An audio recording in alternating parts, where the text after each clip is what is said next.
Nahiya naman kayo sa inyong kapwa Pilipino. Binastos pa nila ako. What is the law and what Pakinggan ng proceeds of the illegal drug trade ng Duterte. The law enforcement, the highest law enforcement official being head of PNP. Yeah. Now you're hiding this scoundrel, this fugitive.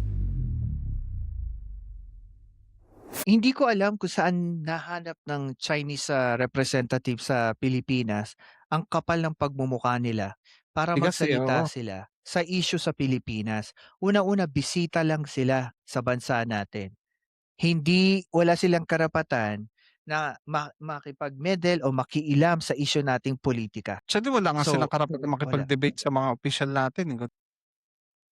Kahit gamitin ng social media, dapat din nila ginagawa. Mm. Yan ang ano diyan, yan ang totoo diyan. Ewan ko, alam mo naman kapagka may sympathizer sila, especially sa bansa nila, they will gonna use all of their powers to push their influence. Kaya nga. Kaya yun.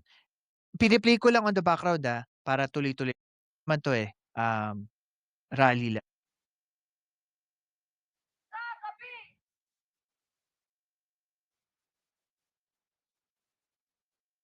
If China embassy officials do not like how democracy works in the Philippines, they are free to leave anytime. Totoo. Diba? Totoo kasi freedom of expression sa bansa nila. Baka naka-camouflage siya. Hindi naman siguro literal na. O baka sila yung nasa Senado, nagbabat. Nakita mo si Mark? Yung Model of Manila? Asan banda? Doon sa yung bandera na atin ng Oo, kalayaan. nakita ko. Yun, Naka-black. nasa gilid. Nasa gilid. Mike Cerve. Kala ko si Mike Cervera yung nakahawak doon sa atin ng West Philippine Sea. Ako Kasi nga may rin shades. kahawig no?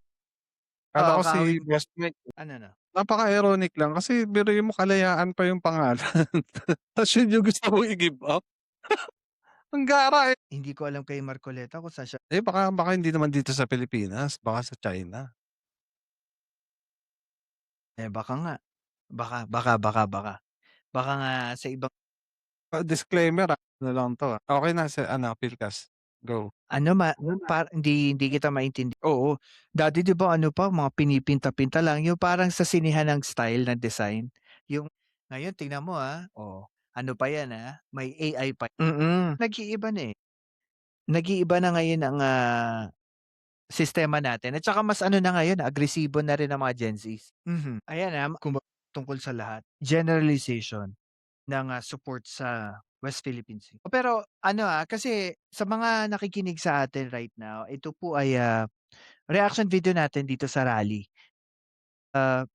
Mahaba po ito and marami silang may program kasi sila diyan if I'm not mistaken, may hinanda pa silang parang choreography diyan, tas may kakanta pa.